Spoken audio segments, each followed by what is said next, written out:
Hello, and you are listening to FPcast, the podcast for Fruitless Pursuits, where we bullshit about the week in pop culture. I'm Luke. And I'm Jacinta. And this week we're talking about... movies, television, collectibles, video games, comics, books, board games, and more. Kinky fuckery.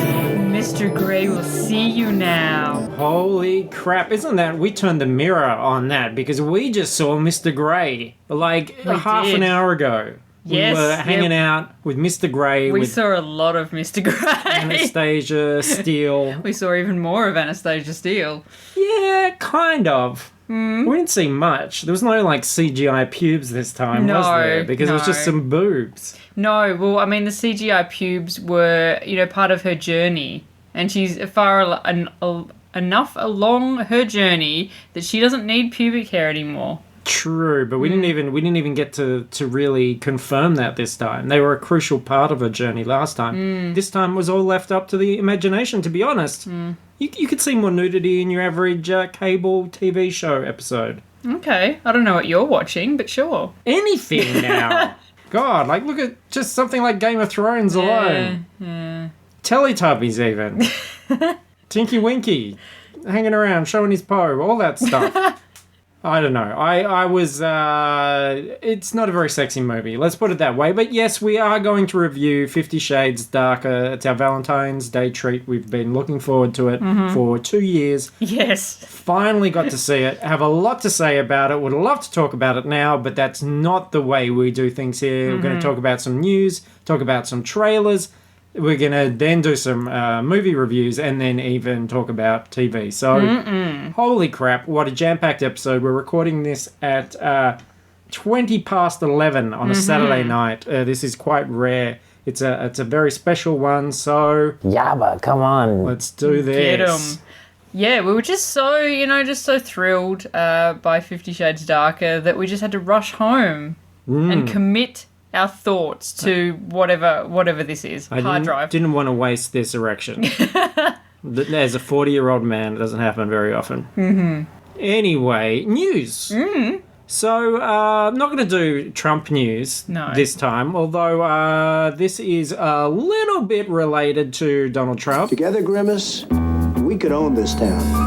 The He Will Not Divide Us art installation. Shia LaBeouf, we talked about it 2 weeks ago. It was something that we were very involved in the first week. Very interested. I say involved, we watched it. We watched it, and then I admit, in the last week or so, I haven't really watched it very much. No, and when I've turned it on, there's not been much happening. It's been too like, oh, these neo-Nazi guys again, or oh, these like chanting guys again, you know? And it got blanketed in snow. Did you see that? I checked it yesterday. It was just covered in snow. Yeah, right. But no one was there. No, every time I checked in, like, I check it at the time that paper was always there. He hasn't been there for ages. So if this paper. People don't know what we're talking about, fuck you, listen to the old episodes. Or I can give you a brief summary. This is the art installation on the Museum of the Moving Image in New York City. It was intended that this would go on for 4 years. It's called He Will Not Divide Us. You can go there and speak your mind about the current situation and say He Will Not Divide Us as a show of solidarity. It attracted all sorts of types. A lot of alt-right trolls turned up and did racist things and said racist things. Shia got into some altercations with people. It brought out a lot of weird characters.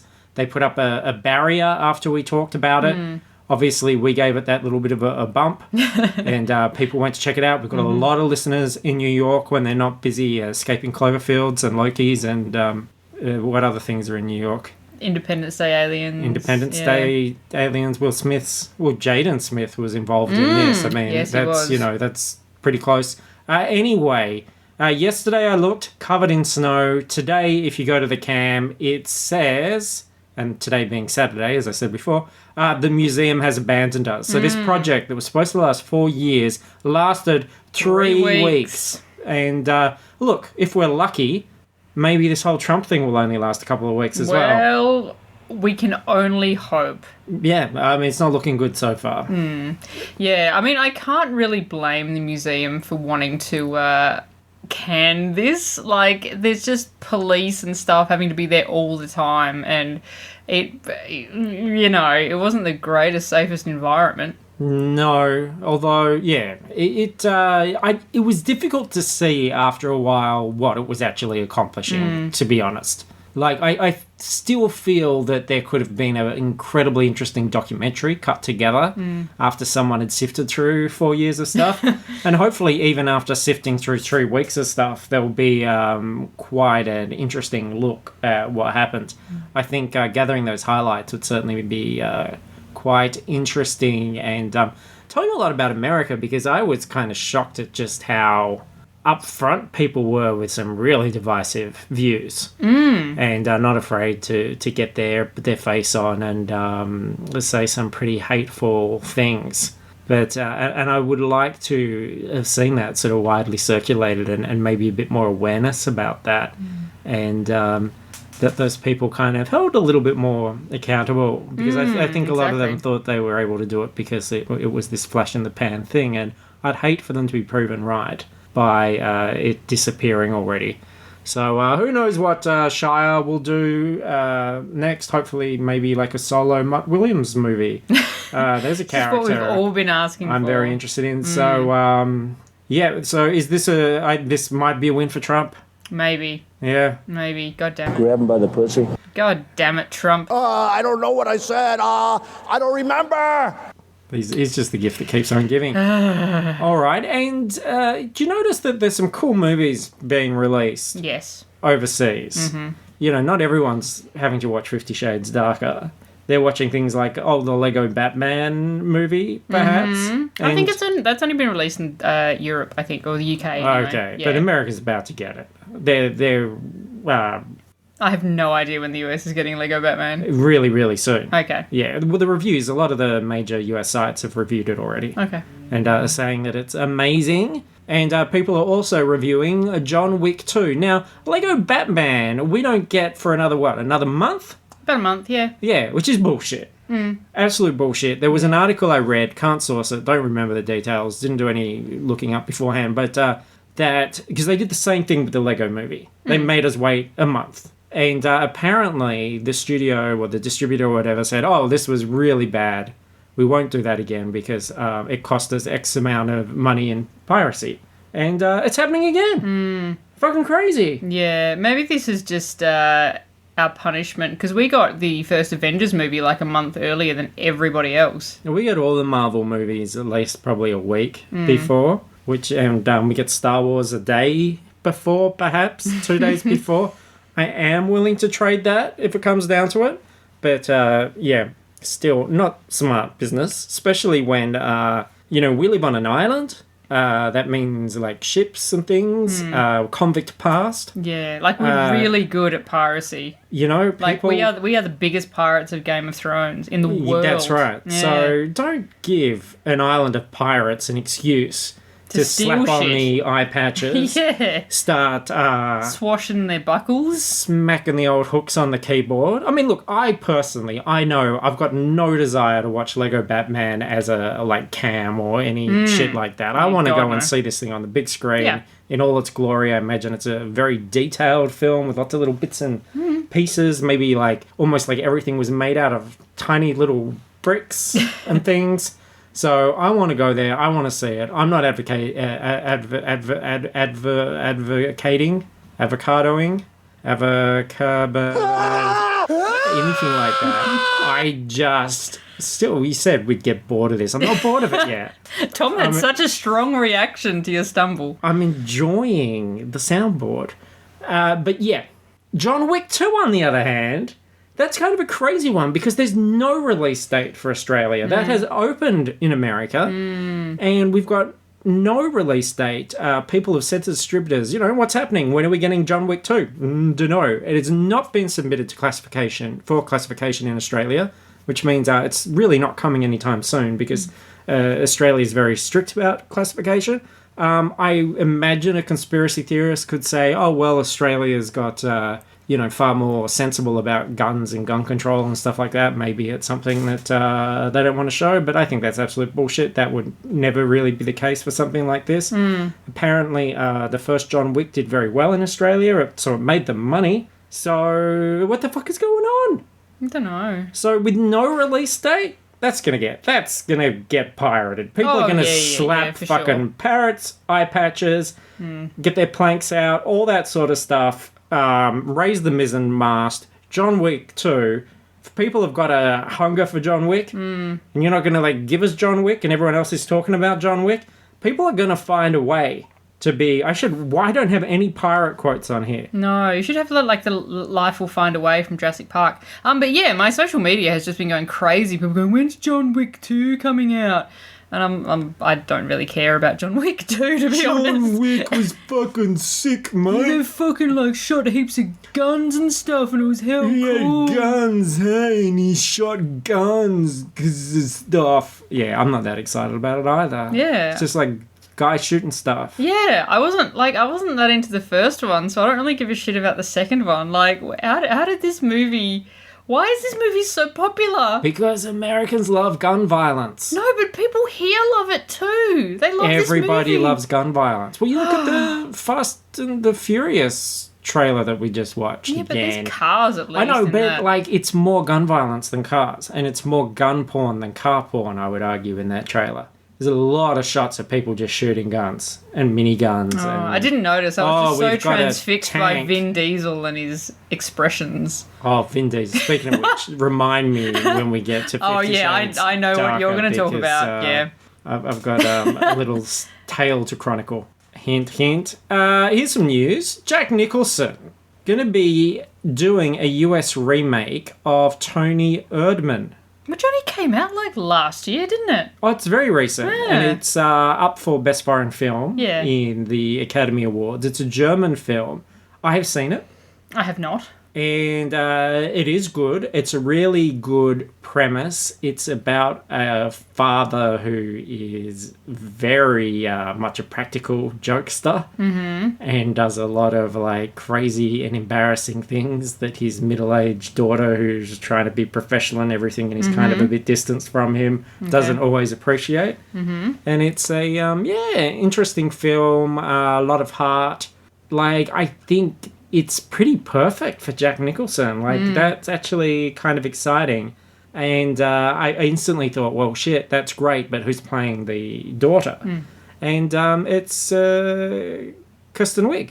Oh, wow. Which, Okay. that's a pretty good combination. There's also if they do this film story-wise, there's a sequence which is all very, very nude. Okay. So that could be interesting too. She might have to get out that little mini Kirsten wig that she had The downstairs wig. in that other movie, when she was in the casino.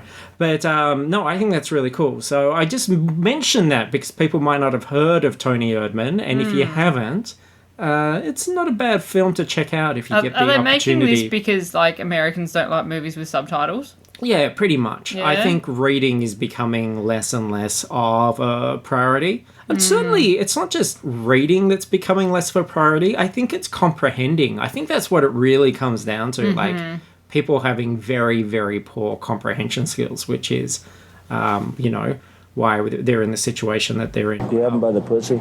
So, who knows? Let's talk about British people because they're lovely. Phoebe Waller-Bridge. Do you know who that is? No, but I think I know this news. She's from Fleabag. or Fleabag. Have you something? seen Fleabag? No. British TV series. I think it's 6 episodes. I think I've talked about it on the show before. She wrote it based on a theatre show of hers, I believe. Very funny. She's an awesome lady. Someone to look out for. So the idea of her being in Star Wars is pretty great. Although, if you're hoping for a action figure of her likeness, then maybe not so fast, because it seems like she might be a CGI character. Oh, okay. So I guess with the success of something like K2SO, or little Maz Kanata, and they're like, well, let's get Fleabag in there. She might actually, with technology, she might be able to play a Fleabag. A bag of fleas. What about a female Wookiee? We haven't seen one since. What if it's the origin story of Baghead Rapist's bag?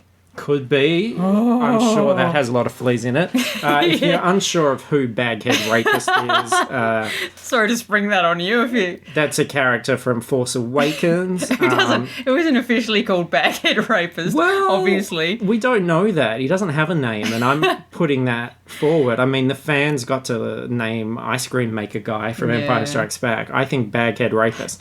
If you, he's the guy, he's got a bag on his head. He's a rapist. He's wearing a dirty hoodie. And he comes up behind Ray and he sort of puts his arms around her and she bites him, which, good defense. It's a short-term thing. I would go to, what planet are they on?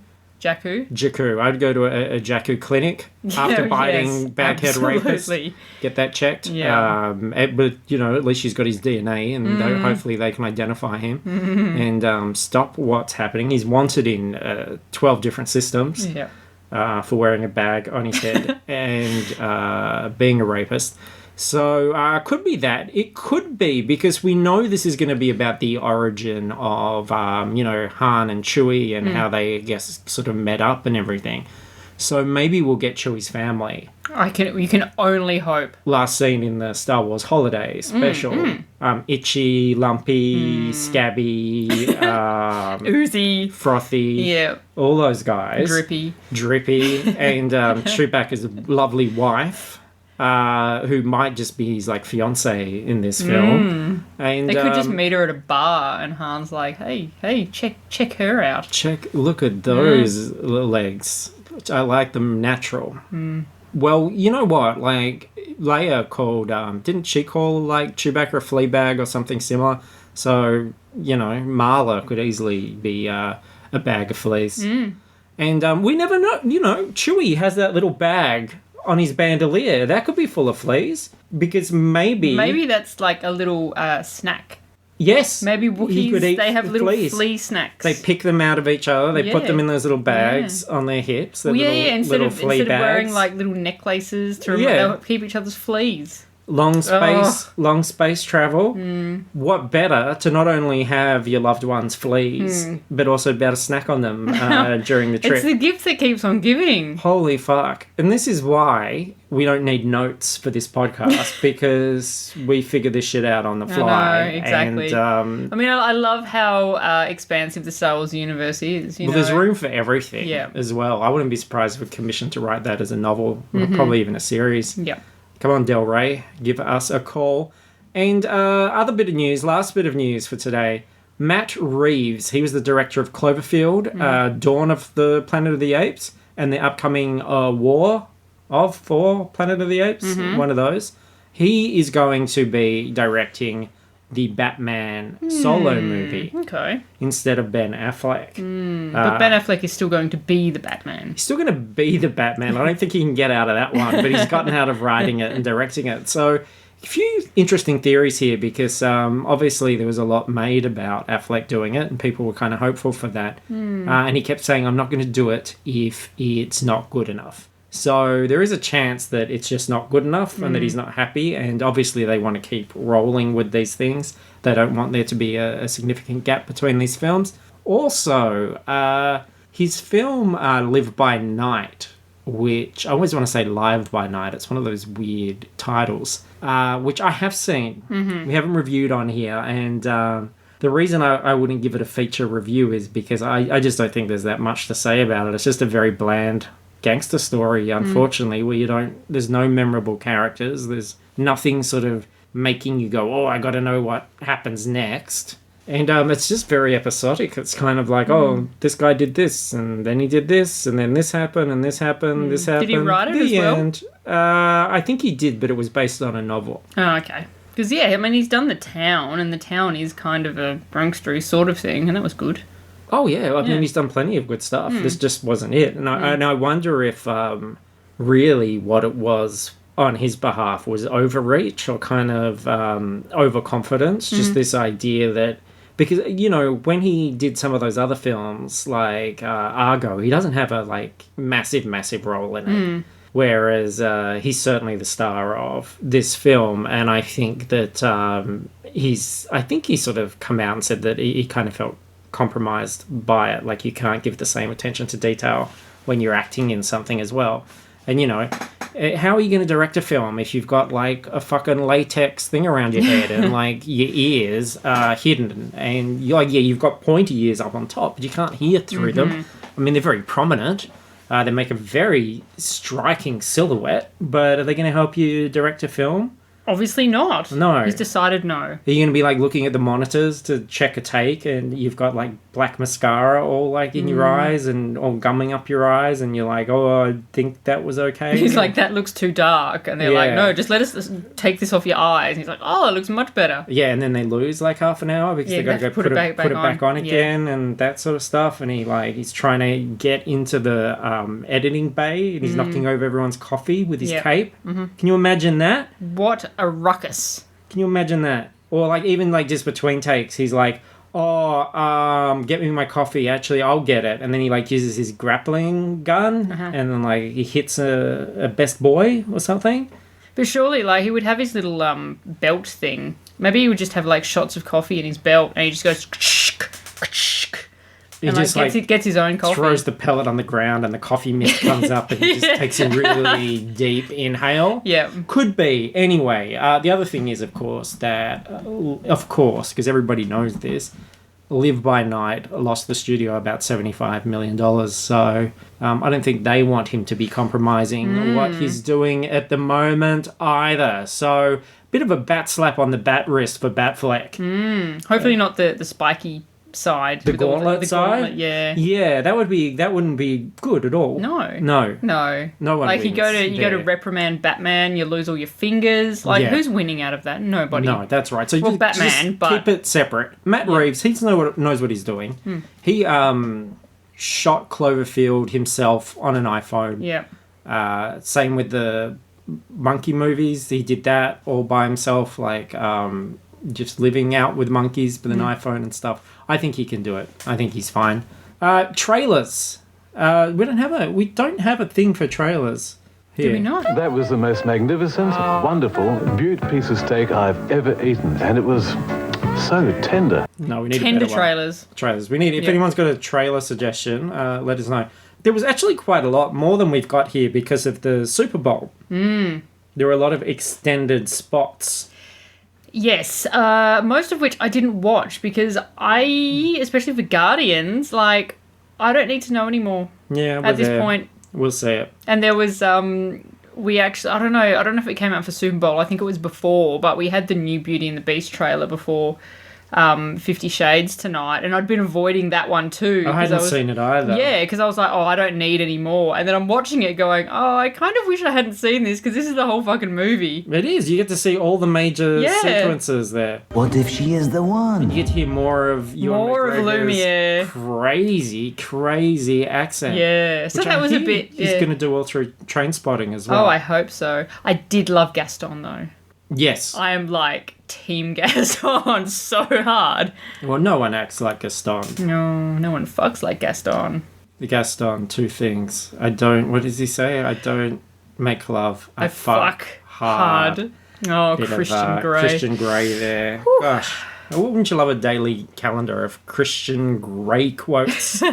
And I do have a couple loaded up here for later. Yeah. Delayed gratification. Pirates of the Caribbean. I hate that they keep showing stuff that looks really cool and makes me want to see it. And it's because they're just showing awesome dead pirate stuff and no Johnny Depp. And this one, they finally show Johnny Depp, but they cover him like in black mud so that you're like... Pretty sure that's Johnny Depp, but I don't really have to look at Johnny Depp. And old mate, little Will Turner's there, covered in barnacles and shit. Orlando Bloom. Blooming with barnacles. Look at all these blooming barnacles on my blooms. And little fella... Oh, God, what's his name? Brenton Thwaites? Oh, Brenton Thwaites. Cannot thwait for that one. You don't see him in this trailer, but there was more details revealed about his character, I think, this week, and he's a young, hot-headed naval officer, or naval person anyway, and there's like not a lot of chance that like he's got to be Will Turner's kid, right? Because when you leave Pirates 3, Keira Knightley's got the kid, and he's like, I don't know, maybe like 5 or 6, and about 10 years has passed, so he'd be like, 16 or 17 or something now. Could Orlando Bloom play Thwaites' dad? Yeah. What's the age difference between? I don't How old's know. Orlando Bloom? I don't know. 55. Something like that. Must be. Yeah. Crikey. Yeah. And Jeffrey Rush, he's back as well. Rush Hour. Oh, yeah. Every hour's rush hour when bloody Jeffrey's there. Yeah. Good old Jeffo. Doing it for Australia, mate. Come on, Jeff. Where the bloody hell are you? Right here on the pirate ship, mate. What do you fucking think, dickhead? That's like, of all the Australian, Jeffrey Rush is the least likely to be like, oh, we go to get on. So he doesn't get it. Well, that's why we don't have we don't call him like Rusho. No, he's way more classy than everybody else. Yeah, he's the real deal. He's the real deal. He did the King's Speech. Not like fucking Thwaito. Thwaitey, Thwaitey, mate. jump on me ship, Thwaitey, let's smash some cans. Show us your fucking mizzen mast, Thwaitey. Hey, show us your peg leg, you dickhead. So yeah, can't wait for that. In fact, I can, because those movies are shit. But we'll see how we go. They were diminishing returns. Let's put it that way. Yeah, I liked them. The only one I really didn't like is the one without Orlando Bloom. I like the first one quite a bit at the time, and then the second one has elements which I love. Like Davy Jones is just great. And then the third one I didn't really gel with, and the fourth one's virtually unwatchable. Yeah, it's very bad. Very bad. Let's see. Anyway, we're doing a pop culture podcast now, so we've got to fucking see it. So we'll let you know.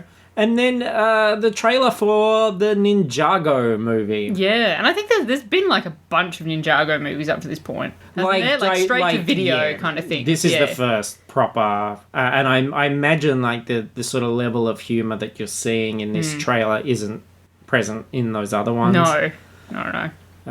It's very like that. Like it's so weird. I don't know why, but there's something about humour in any sort of film which is supposedly like an action-y kind of thing that makes you suddenly feel like... And I think Guardians did this and Deadpool in a way as well, where you suddenly go, oh, this is going to be really great. Whereas... They're going to make me laugh and gasp. Yeah. Yay! Whereas really, when you think about it, like, I was watching it and it's funny, but I was like, this is kind of just like an episode of Robot Chicken. Like, in terms of the sort of humour. Like, I felt like the bad guy dad was almost like the way they do Palpatine on Robot Chicken, who's on the phone all the time. And yeah, so... Yeah, I mean, look, it's like another Lego movie. Great. And I think it's interesting as well because they're really doubling down on this Ninjago thing. I like Ninjago is something... I've got a lot of Lego. I don't have a lot of Ninjago. Like, Ninjago is something that I've always felt is like, oh, that's really the kids line. That's this sort of separate thing. And they have those kind of themes that come and go all the time. So I think I bought one Ninjago set because I wanted the minifigure for some reason. But yeah, it's this crazy, like, purple blades and all sorts of crazy shit. Weird. who are the... Young people's Lego. I don't even know who are doing the voices in that. There was one voice I recognised and I went, oh God, I hope that's Jackie Chan and not someone doing a shitty Jackie Chan impersonation. So I looked it up on IMDb. Jackie Chan! It was Jackie Chan doing a shitty Jackie Chan I love Jackie impersonation. Who doesn't love Jackie Chan? Nobody. Rumble in the Bronx. That's who. Fighting through a shopping trolley. Aforementioned Rush Hour. Absolutely. Well, yeah. What about Jeffrey Rush and Jackie Chan in a Rush Hour reboot? They'd be walking very slowly, wouldn't they? Because of Jeffrey Rush's peg leg. Yeah. Okay. And they're both very old. I hope that he brings that monkey, though. Oh, yeah. With the little hat. Yeah, little... Yeah, of course. The crazy monkeys going ape shit in the house. This house. Love it. I just... Yeah. Cool. Settle down. Hey, monkey. Settle down, buddy. Have another banana. I just want to say, this is so not related to pop culture. I'm really struggling this week because I'm upset because it turns out my house has more leaks than the White House. Mm-hmm. We had a rain the other day. Yesterday, in fact. Yesterday morning, I wake up and the carpet is drenched in my lovely toy room. And it hasn't come through the ceiling, so nothing's been ruined. Oh, did it see like an early preview of 50 Shades? Is that why its carpet's drenched? Just seeping through, tarped all out, like someone had been asked to remove their panties during dinner. Oh, God. I hate the word panties. So gross. That's what he said. That's what he said. I know. He put him in his pocket. He felt great about it. I know this is a bit early before the review. I was so expecting him to sniff them. Oh, that would be true to form. You know, because they were in a restaurant and you could have sneakily pretended it was a napkin and just dabbed his chin with them. I just feel like, you know, they don't have a lot of charisma together. This is sort of like foreshadowing. This is the prologue of the review. They don't have a lot of charisma together. And really, he just like gruffly asked to put his hand up every so often. And he doesn't really ask. Often in public, he just does it. Yeah, he's more like, you know, you think about the great relationships in the past. I feel like these guys are more like Jim Henson and Kermit the Frog in terms of the way he continually puts his hand up. And I just think you do this in public a lot. Like, they do that in a lift. They're in an elevator. Sorry, America, I know you'd be completely fucking confused if I don't make the clarification. And you just think of all the poor people that have to touch those, like, buttons, doorknobs, wine glasses and stuff, because these two little monkeys... Just leaving their smears all over everything. Yeah, she's like a fucking snail, just leaving a silvery trail everywhere. It's crazy. If he ever, like, abandons her in the woods, she will find her way home.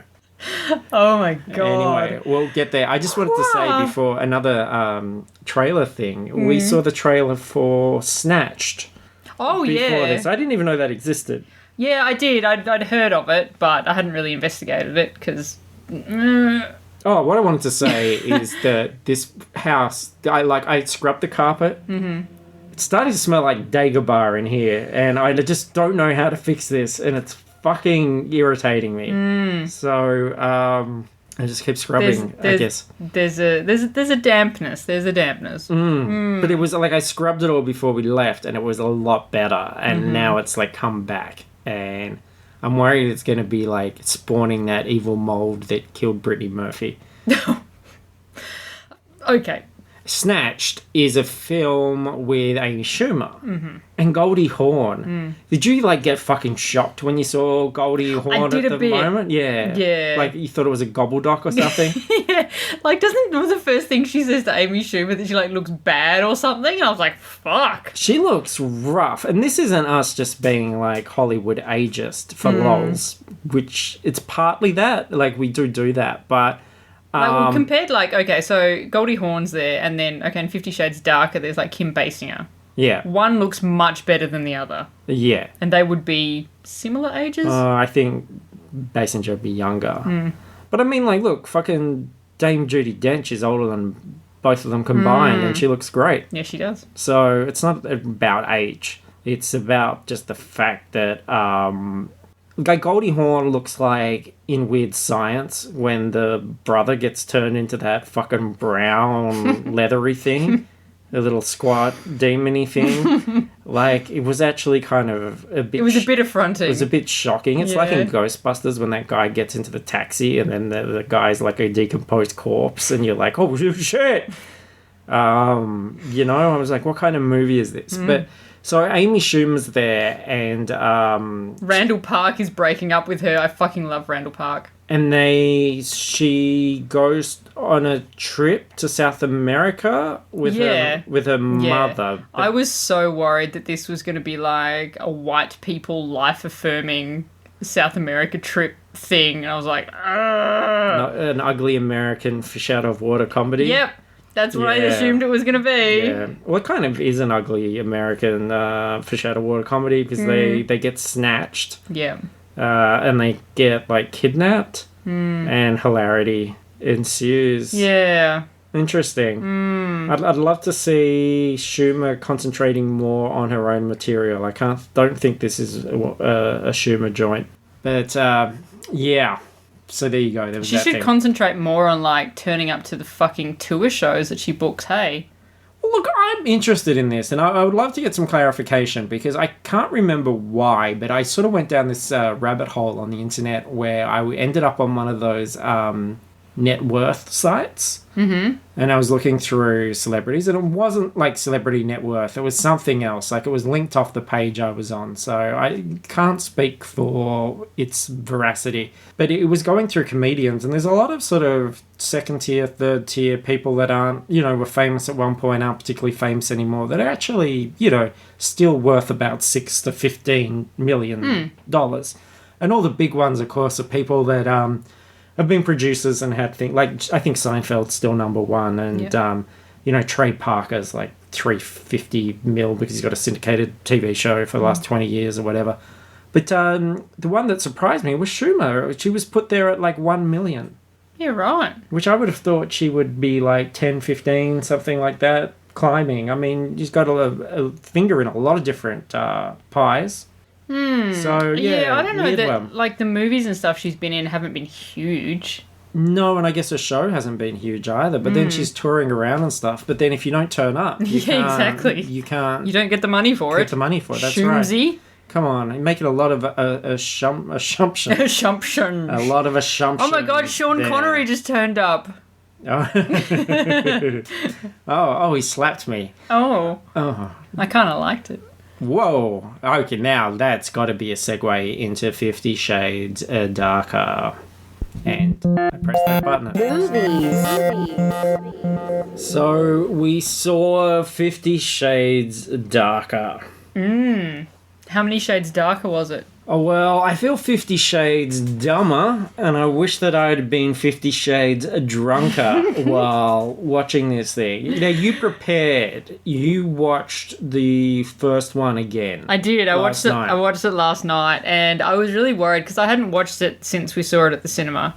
And I was a bit worried that out of the environment that we watched it in, which was hilarious, like women were just cackling at every line, that maybe it wasn't going to be as funny outside of that environment. And it was. Like, it's so fucking crazy. Because it does have lines like... I would like to fuck you into the middle of next week. And my very favourite. Because I'm 50 shades of fucked up. It is a wonderful performance by Christian Grey. That's what I was looking forward to the most. I don't necessarily think the sequel held up to the promise of the first one. No, I think because they changed directors. I don't know who the old one was. I don't know who the new one is. The old one was Aaron Taylor Johnson. Sam Taylor Johnson? It was a woman anyway. Yeah, I know that. his partner. Yeah. Quicksilver's partner. Yes. And yeah, I felt like she was kind of making fun of it in the last movie, but this movie feels like they're kind of taking it a little bit more seriously. And the first one just has a sort of drive to it where, the reason you keep watching is because you want to see where it's going and you're trying to understand how these two people sort of fit together. But I think the biggest challenge for this one, and I'm going to put you on the spot and give you this challenge right now. What is this film about? Yeah. It's about, it's setting up the third one, really. It's not about anything, is it? No, it's not really about anything. It's about Christian adapting to it's his just new relationship. them hanging out for 2 hours, really. Yeah, Like, and having heaps of sex. There's no... Well, yeah, not even that much sex, I don't reckon. Like, occasionally, just to sort of punctuate things, he'll stick his face in her crotch. Yeah, I was worried. I was wondering about the mechanics of that. Like...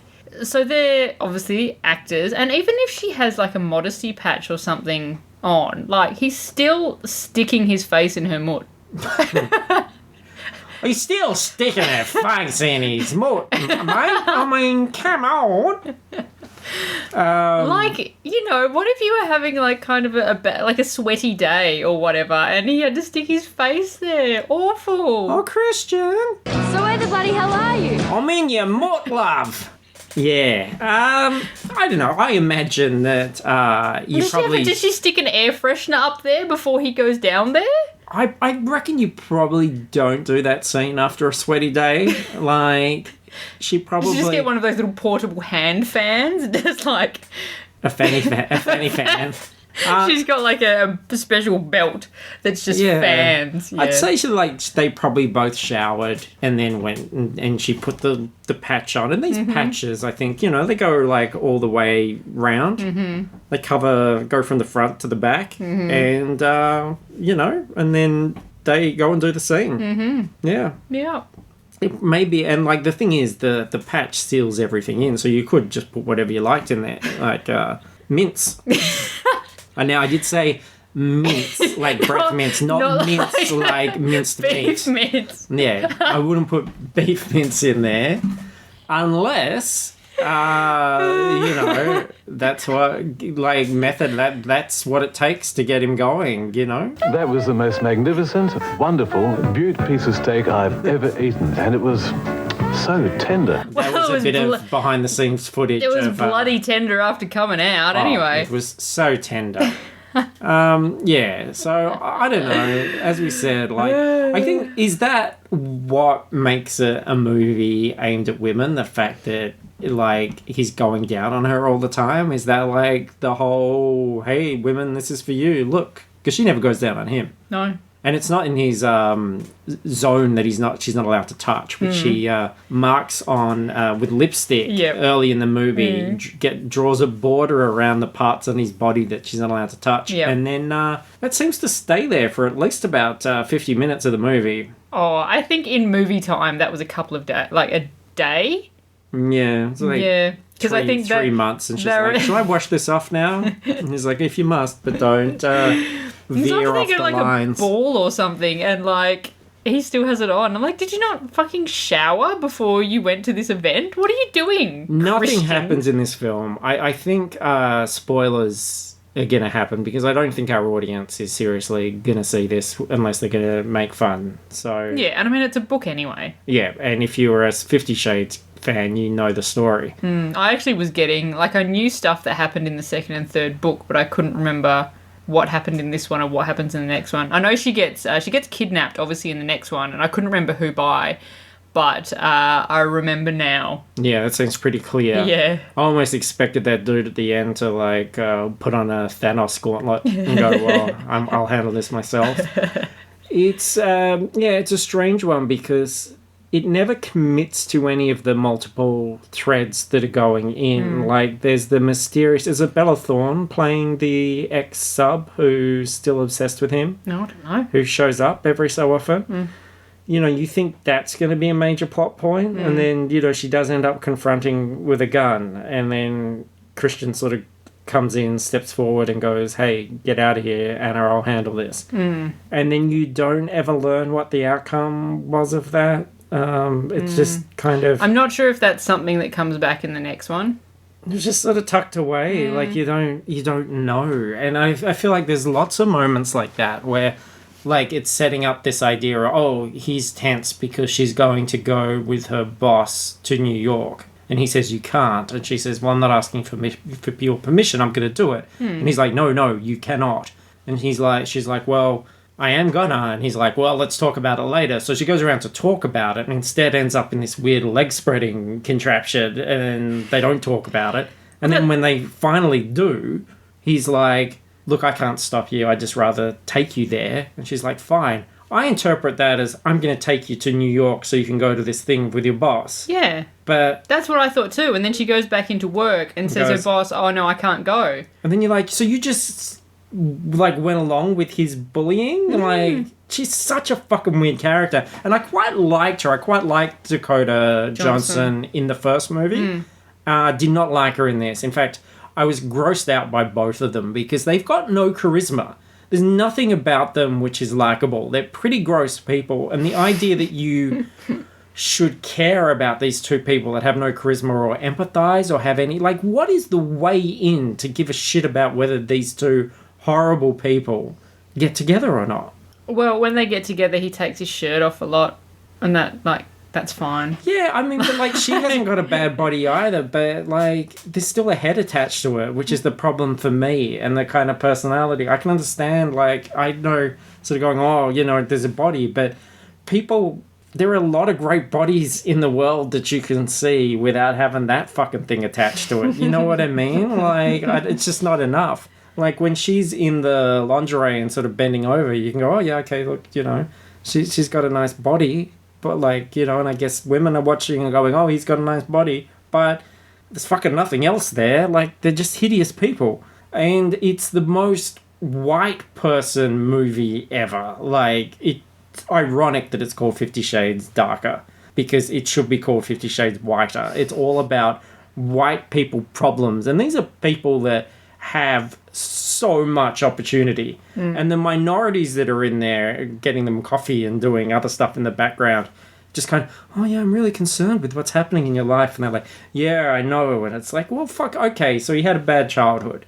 But he's just got fucking everything now. He's got parents that love him to death, and he still just acts Even like though he's a shithead. total fucking shit about it. Yeah, he's like Batman. If on that fateful night a big rubber double-ended dildo slapped against the window instead. Basically, yeah. It just makes no fucking sense to me, like, why anybody would give a shit about these characters or their situation. Because none of their problems are real problems. Even when you think they're going to have a problem. And this is there's sort of like, you're in the third act, he's in a helicopter, it starts to go down. And you think, oh, okay, this is the big conflict. Because you're waiting for, well, what the fuck is the conflict in this film? Because nothing is happening. You don't see the helicopter crash. No. I'm waiting to see, like, fucking Mr. Grey crawling through the... Like having to survive the wilderness. Yeah, punching bears in the face and stuff. You know, the family's worried, they're watching TV, the TV's like, they're hearing for the first time, he's missing, his helicopter went down, we don't know where it is, everyone's anxious. And then the report goes, oh, he's been found, it's fine. And he walks through the door and he's like, hey... And you're like, fucking really? You're like, you had one chance to milk out, like, a little bit of anything out of this thing. Not that, like, the fucking helicopter crash was going to be the most, you know, but it would have been something, and they just throw it all away.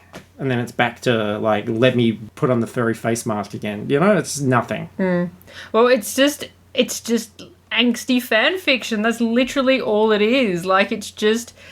a situation to make Anastasia think about how she feels about him and to angst for, you know, a few pages, and then he walks back in the door and then they fuck. Like, that's all this book is. The funny thing about it, though, is that sequence, for example, doesn't even... I know, like, just totally pissing in the wind here, and this is the last thing I'll criticise, because it's like, well, what am I fucking doing?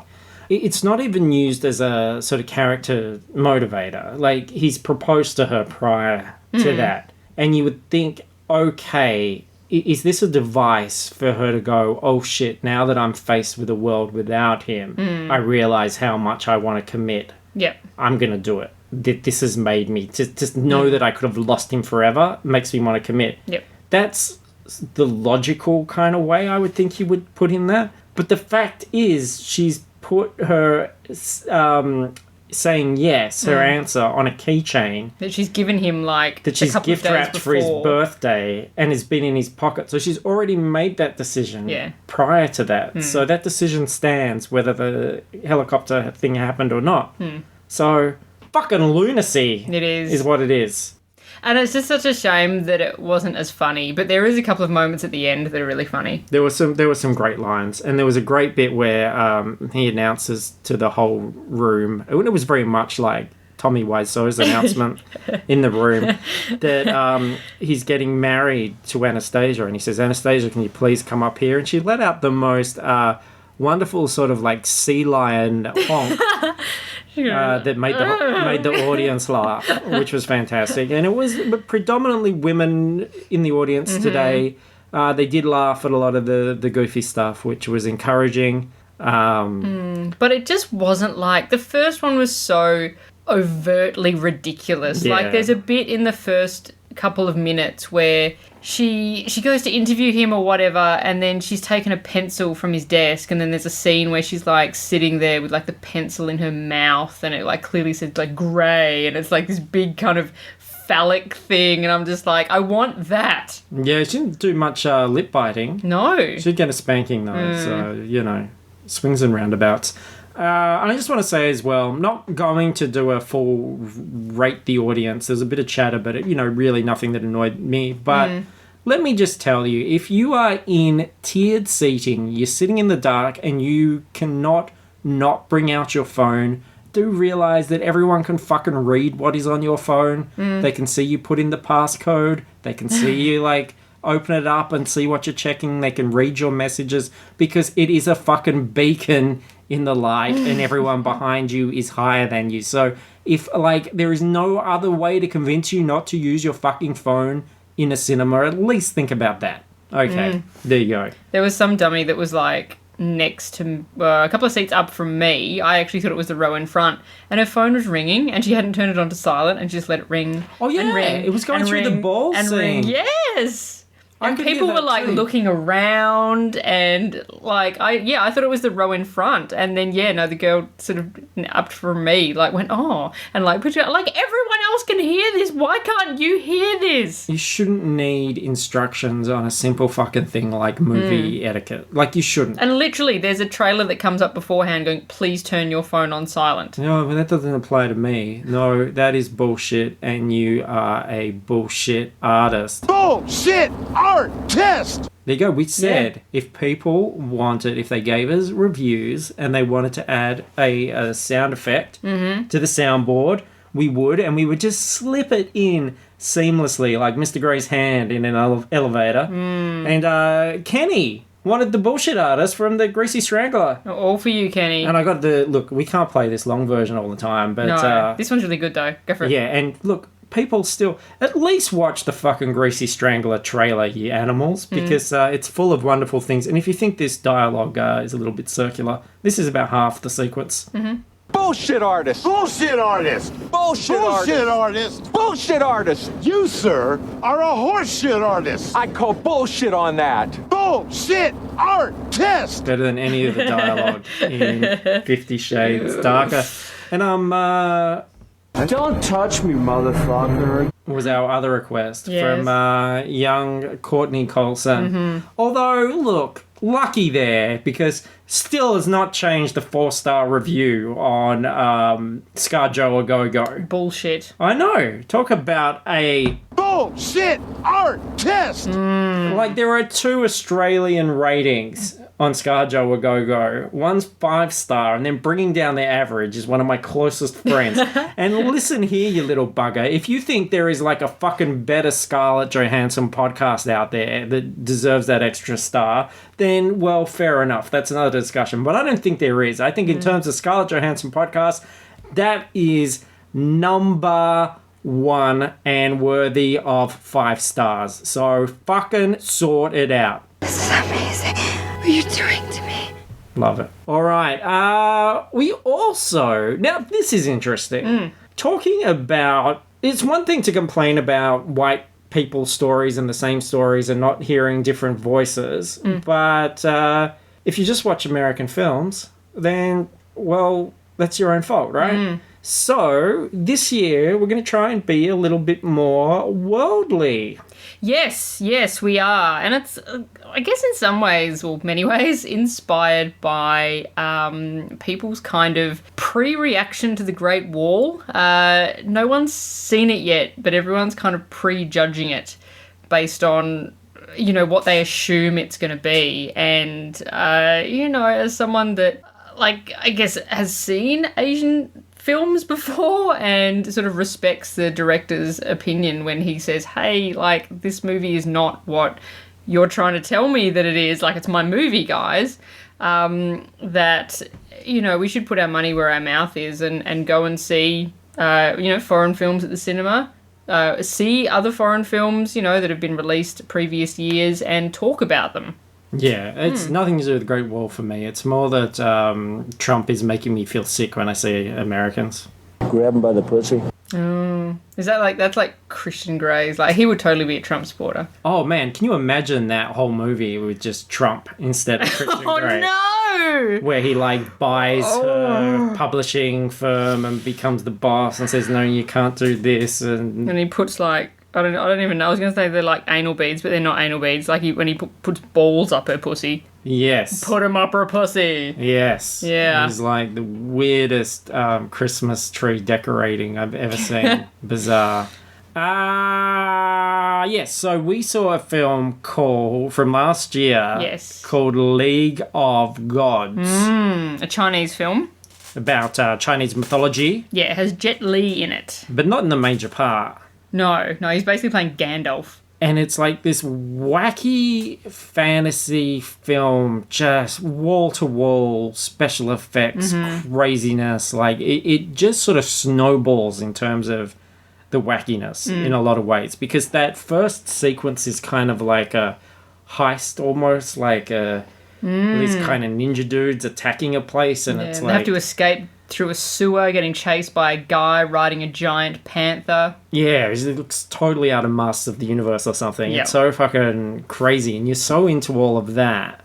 But then, like, moments later, you're watching the hero with an animated piece of grass with a single eye and a CGI multi-limbed baby that farts and pisses on everything, fighting like a giant centipede in the desert. It just goes so crazy.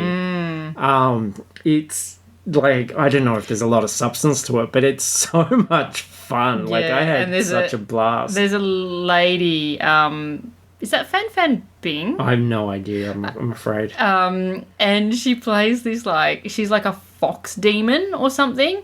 And she's meant to have these, like, 9 tails, but really they just look like vagina snakes. Yes. Just coming out and, like, I don't know, killing people or whatever the fuck they do. And she's trying to she has brainwashed, like, the king, who is been taken over by the black dragon. And the good guys are trying to find the Sword of Light and the gold dragon to be able to defeat the black dragon. And that's the movie. I feel like I'm kind of underselling it because I'm running out of steam, but it was certainly one of those films where... And I'm certainly not saying it's great. Like, it's very cheesy and silly and... But it's so fun and it's so visual and there's so much to look at. And it's so unbelievable. It was one of those things where I just wanted to keep going... like, you got to come in and watch this. Like, just look at this bit. This is just so crazy. Look at this crazy movie. Like, when they go under the sea... Yeah. You know...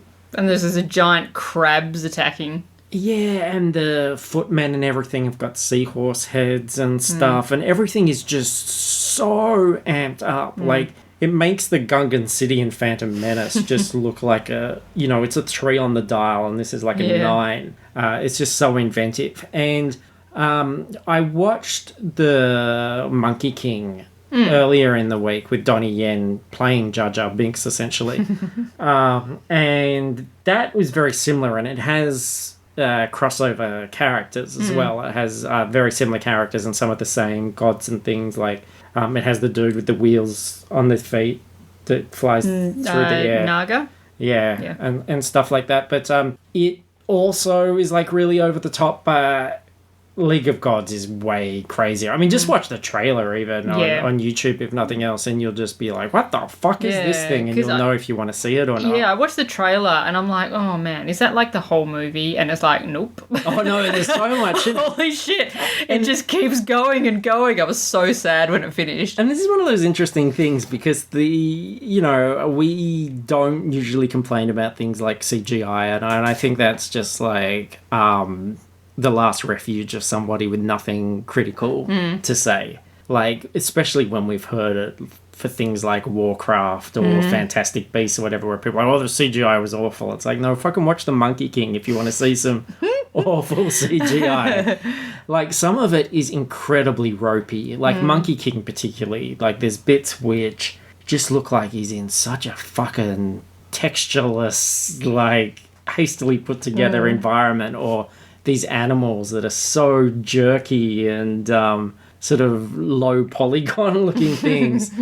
And it certainly gets ropey as well at times in League of Gods. But I just don't think that's something that everything still tells the story. Like, if you get into it, like, you know what's going on, you know what it's all representing, you know what's happening. And I feel like, why is that a problem? And I've said this before, like, when you watch Empire Strikes Back, you're not fooled by the Tauntauns, the jerky stop-motion animation. And yes, we can appreciate the craft and stuff like that, and we can say, oh, but a human sort of touched that, and etc., etc.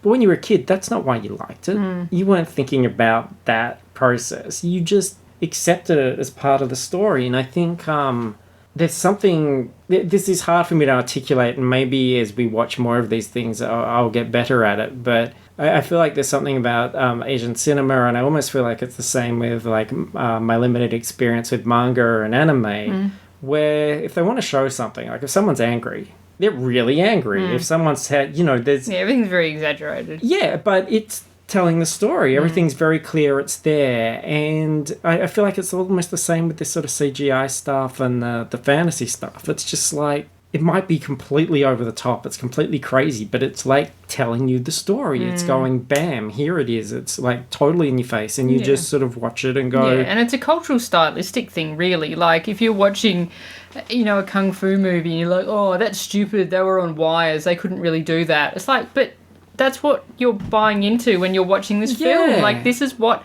happens. And it tells the story. I think that's the main thing. And we've seen that...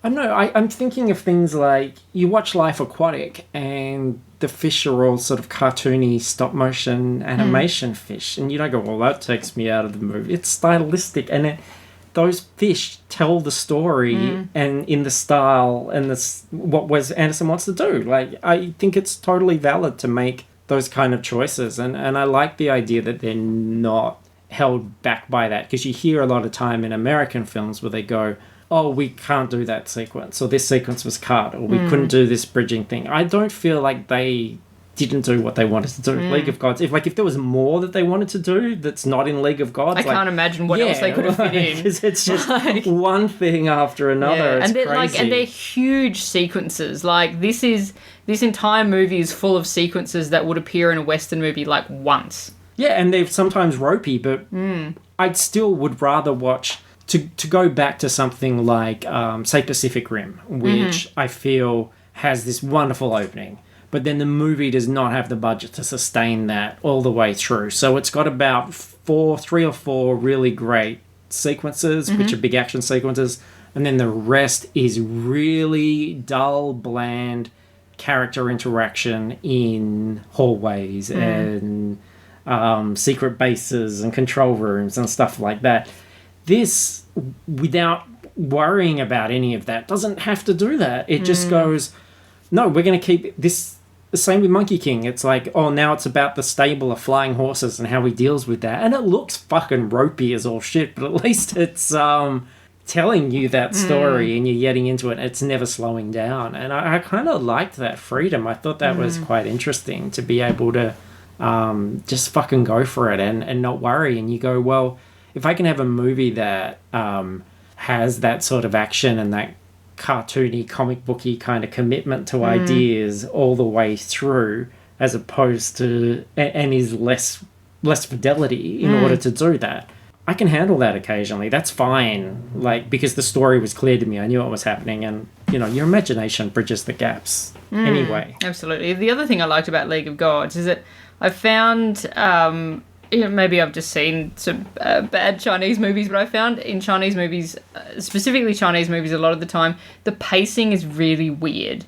There'll just be big gaps where they'll kind of, wander off and faff around before they come back to the main story. And I didn't find that with League of Gods at all. Like, it was just rolling onto the next thing all the time. Yeah, and there's always something kind of cool, whether it's them... like sewer surfing on the shields that are clipped together, or like by the time you get to sort of those end fights, it's like seeing this new superhero team assembled. It's like this Chinese Avengers kind of thing. You got the gold guy and the wings guy and, and the big monster, and it's just awesome. And the blade foot thing guy. Yeah. And they're in formation and doing all these badass poses and stuff, and it's just so much fun. It's just like... like, yeah, there's that sort of cult thing that you feel like, I'd love to Yeah. watch this with a crowd of friends and Yeah. just, you know, and we're probably going to laugh and comment and jeer and stuff at times. But It was a movie that was we're gonna have a designed to be made in 3D, and I would love to see it. It's designed to be seen in 3D. Yeah. I would love to see this movie in 3D. And the baby farts and blows a crab in half. I thought that was pretty amazing too. And he pisses everywhere. Yeah, he does. He pisses on everyone. Oh, babies. While under the water. Yeah. Yeah. Yeah, it's quite a feat. Yeah.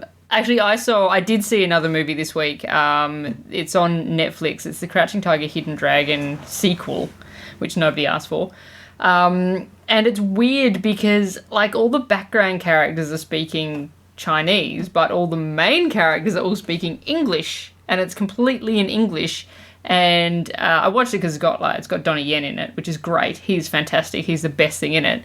And a couple of the actors are like Chinese Australian actors, and they can't do fucking fantasy neutral accents to save their life. And it is the most distracting thing when you've got like Donnie Yen and like, I can't remember the lady's name from the original movie, but she's in it too, and they're like doing all this stuff. And then some guys, he's just like, oh yeah, what are we doing? And I'm just like, oh! He's all up in him, mate.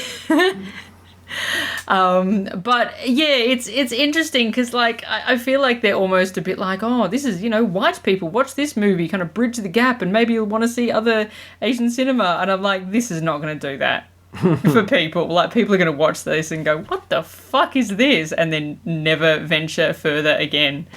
Such a shame. Donnie Yen's great though. Always. Love you, Donnie Yen. Yen Bei. And then finally, we're going a bit long, but worth talking about some television. Big news, I guess, this week was Legion. The new X-Men spin-off, which doesn't mention X-Men once in it so far. No, there is a mention of mutants, and their titles or anything don't come up the whole show until right at the end, and then the Legion comes up with the X over the O. I was very surprised, actually, because there's quite a few... I know that Singer had laced X's all through the movies in the design, and Legion, I was very aware of the crosses that appear a lot, like the cross on the swimming pool and the cross on the ping pong table when viewed from above. And I was waiting for that moment where someone was powering up and the camera just sort of like tilted 45 degrees and you saw the X behind them, but never really happened. You take us through Legion. What's the deal? Yeah, so Legion, there's a guy, he's in sort of a psychiatric hospital sort of thing. Nut house, mate. He believes that he's mentally ill. Crackers. And it turns out that maybe actually he's a mutant and has sweet powers, and he may be the most powerful mutant ever. Like, fully Jean Grey powerful. Played by Dan Stevens. Good old cousin Matthew from Downton Abbey. He's like half the man he used to be. Very thin. Very thin. Lost a lot of weight sweating in that beast suit for Disney. And so he was there for you. I didn't realise that a bit of Aubrey Plaza was there for me. Yeah, didn't you know she was in this? No, I don't think I'd really paid much attention. I didn't watch the last trailer or anything. I kind of struggled with it a bit at first, I've got to be honest. Like, it's so beautiful to look at. And it's so fractured and different realities and visions and dreams and nightmares and things literally fracturing. And it certainly puts you into that uneasy headspace of somebody who's having their mind sort of torn in all different directions. But it took me a while to go, but what's the... Like, this looks great, it feels great, it's kind of fun to be confused and sort of... and the music and the visuals and the production values are amazing. But I was like, what's drawing me through? Like, what's the story here? And when it actually, towards the end, starts to develop, it definitely got me sort of back in. I was also sidetracked about, like, my house being flooded. So that was part of it as well. Like, I couldn't just relax and sort of see it. It was more something I was catching in between trying to sort that out. But, yeah, I was like... yeah, what is this thing and why is it compelling? But then really you have to give it credit for its uniqueness and its ambition. Yeah, absolutely. I think I messaged you within about the first 5 minutes going, yeah, this is good. Yeah, I just loved how it was just so different. Like, I haven't seen anything else like that on TV, and I just love them committing to that because it's not going to be for everyone. Like, you can imagine a whole lot of people watching that and being like, oh yeah, fucking X-Men, I love X-Men, I'll watch this. And then just being like, I don't know anything that happened in that show. It's got no shortage of ideas, and I think that's really great. It's a very fertile ground for continuing to explore a huge amount of things. And it frequently gives you stuff where you interpret it one way and then you're forced to reinterpret it another as it progresses, and I kind of like that. I think what finally hooked me was the cleverness of the powers. I've gone back to this before, and if you've ever heard me talk about the first Bryan Singer X-Men, the thing that really clicked for me, and that's a film which doesn't have a big budget, is just the cleverness of the power usage. Like, that whole sequence where Magneto's got all the bullets suspended in the air and all the guns, and Sabretooth has got his hand on his neck, and then you see Charles in the car talking to him, and you realise that, oh, we're seeing all these powers kind of working in tandem in a really smart way, and in a character way, and in an engaging way, which isn't like a big budget fight or anything. And I think, obviously no spoilers for Legion, because part of doing this is to encourage, but for those who have seen it, it was that little switcheroo that really made things interesting for me, because that's where you sort of... It was the first payoff from the first half, which was a lot of setup. And then you kind of realise how willing they are to, explore how these things work and mesh together and the consequences of it, and suddenly made it interesting.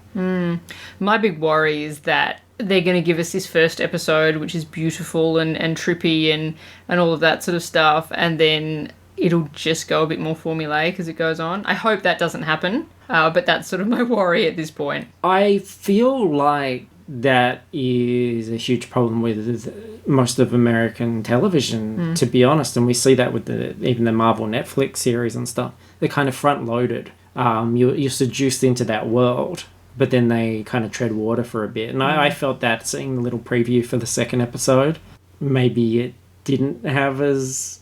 I don't know, like, I felt like, oh, we could really now just have a lot of exposition in places. I don't know how much room it has. But, we'll see. I'm definitely interested. I wonder if it's going to be a really, like, too big a meal week to wait a week between each episode. I'm wondering if I would get more out of it and more understanding of it if I watched it all, waited till it all came out and then watched it in a hit. Yeah, I definitely had that feeling too.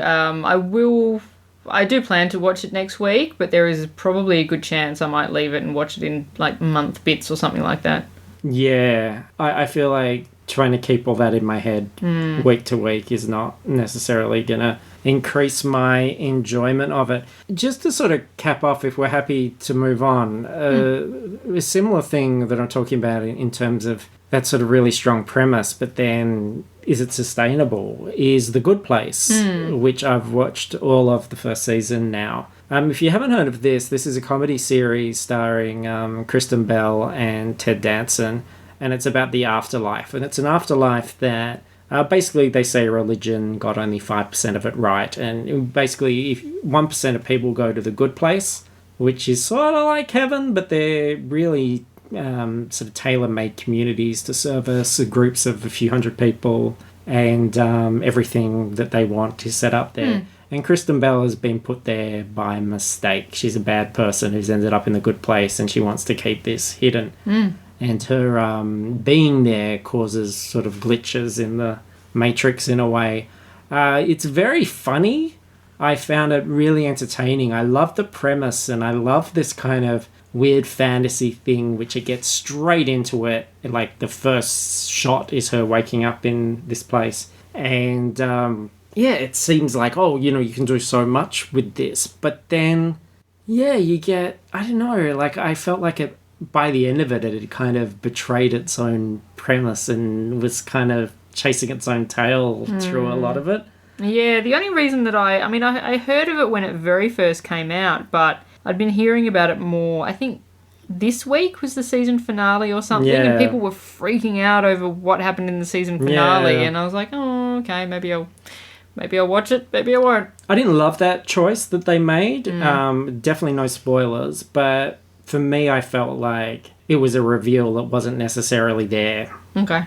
Along the way. Like, it was dramatic, but it wasn't necessarily earned.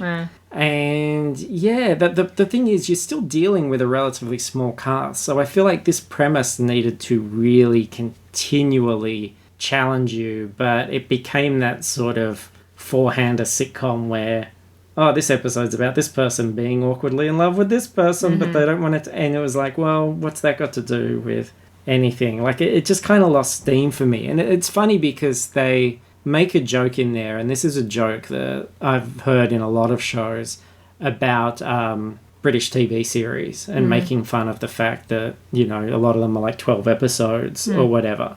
But fuck, those 12 episodes are always so tight. Like Fawlty Towers, there's no filler in there. Every episode is this amazing, tightly written beginning, middle, and end story. And there's not a single episode of this that would hold up to something like that. And I think of all these shows that I've liked quite a bit, like even like the American version of The Office or Parks and Rec, which really it's just the jokes. The jokes are good, but the storylines are just these sort of meandering circular things that don't really go anywhere, and they're not particularly tight. And it's more that, and this is the same with this, there's no point where the jokes stop being funny. Like the dialogue and everything's good, but story-wise, they're kind of meandering episodes. Like, I can't even fathom, like, back in, the old days of 2006, I used to watch, 22 episode seasons of TV shows, hour-long episodes. I could not fathom doing that now. Like, if something's 22 episodes, I'm like, I just don't know if that is worth my time. And we've seen that even with really well-produced stuff, it's so difficult to sustain without that really solid storytelling. Like, the stories for Luke Cage and Daredevil Season 2 and stuff, and even Jessica Jones, which I really liked, didn't need to be 13 episodes. Like, that was a detriment to it. Stranger Things, we're going back to, 6 episodes? Or maybe it was 8 or something, I don't know. That seemed tight. Like, that seemed together. I'm probably wrong. It was probably 12 or 13. I don't know. But it worked anyway. But I think that's because it planned it all out. Westworld had its lulls, but the thing was that by the end of it, I actually feel very satisfied with it. I think that they had a really solid story to tell. We just didn't always know where it was going until the end. And that caused some sort of frustration watching it week to week. And I think Game of Thrones, simply because it's based on a series of books as well, has that kind of built-in thing where it sustains itself. But comedy's a tricky one because you don't have that dramatic drive, and almost felt like this needed that. It needed to be funny, but it needed to keep you on the edge of your seat as to, is she going to get found out, and to continually expand the mythology of this place, which they do to a degree. They do add to the mythology, but then you can't help feeling like, no, we're really just orbiting around these handful of people. And there's a kind of reason for that later on, but I don't think it's particularly satisfying. So I recommend it. Especially the first couple of episodes I really enjoyed, but I did find it was diminishing returns, unfortunately. Probably controversial. Because, look, it's probably still, as I said, it's still funny and better than a ton of shit out there. And I watched the whole thing. So, and I think people should go through to the end and sort of see what they think about all of that. But, I just want a little bit more because I'm a greedy little boy. I think the only comedy that I watch week to week is Fresh Off the Boat. Yeah, so I still haven't tried that. Which is, it's really funny, and there's not a lot of, I guess, continuing kind of storylines, but they are encapsulated little episodes, and they feel tight and there's no faff, and they're really good. Like, this is it's definitely my favourite comedy at the moment. Well, I was going to say that my favourite ones have been British, and they've been 6-episode series, things like Fleabag and Chewing Gum. But that said, Master of None, as an American one, well, great. I mean, that had every episode was about something. Yep. Like, it had a sort of thesis statement and it explored an idea and made you think or feel something about that idea. Like, that was really strong. And even things like Love was really good as well. But again, you need some sort of through line or something kind of happening. Or it just... Is Good Place is a network show? I am not sure. Okay. Actually. Yeah, because, if that would probably make a difference, because Master of None was just Netflix, wasn't it? Yeah. Yeah. Yeah, but very strong. Didn't go into that sort of meander. And I feel that happens to most US comedies after probably that first season. I feel like that first season they want to impress and they pack a lot of story and a lot of ideas in. And then they go, well, we could actually probably do 5 seasons of this. And then it really slows down. And that's that point where it happened to The Office. It happened to a lot of things where it usually becomes about this character kind of loves this character. And then that just becomes drawn out for ages. And suddenly you stop having these tight episodes that have beginnings, middle, and end. I mean, Seinfeld was written really tightly. I feel like that almost adopted the Fawlty Towers formula where you had these 4 characters, each one within a given episode had their own little agenda or thing going on. And there was a point where it all collided and joined up in a really sort of satisfying cause and effect way where you went, oh, shit. And, and that sustained for a long time. But I think we're far away from those days. Talking of not sustaining, this is a bit of a long episode. Maybe we should shut the fuck up and go to our own bets. Just in case anybody thought after seeing 50 Shades. I would like to fuck you into the middle of next week. Oh my god, I can't take it. Grab him by the pussy. I've been trying to do this. Let's see if it can work. Together, Grimace, we could own. Grab him by the pussy. Close. You imagine Grimace and Trump closing in on you? Oh, Yikes. With their, I don't know who's got the smaller, weirder hands. Like the little yellow-eyed demon in Legion. All right. Look, thank you so much, everybody, for listening. Bit of a long episode, but after seeing, all 50 Shades, we had to give them all their bit in the spot. It's after midnight. It is. Yeah. It's like nearly 1 o'clock. It's Sunday now. We started this on a Saturday. So yeah, give us a break. Thanks for listening. Go to fruitlesspursuits.com to find out everything else we're doing. Links to our iTunes. Don't forget, if you give a 5-star review and mention a sound clip, we'll make sure to add it to the soundboard. And Book Was Better is remaining on schedule. It's all happening. There'll be a new episode tomorrow when you're listening to this. That will be with Xavier. That's going to be a lot of fun. I'm looking forward to recording that. Make sure if you're a Patreon subscriber that you checked out the Were They Were Go-Go. That went up and that was a lot of fun. And yeah, thanks, Cobbers. Yep. Yeah. That's it. Next week we have we've got a quiz night next week. Oh, we're doing a Star Wars quiz night. Yes. I'm excited about this. So we'll bring our tales of presumably victory. Yeah, I guess. definitely. Like, we're pretty good at quiz nights. And then next week is Great Wall. Not just a good wall, the Great Wall. The greatest wall. So we look forward to that. Thank you, everybody. We will catch you next week. No? There won't be another Camelot. Not another Camelot. Camelot.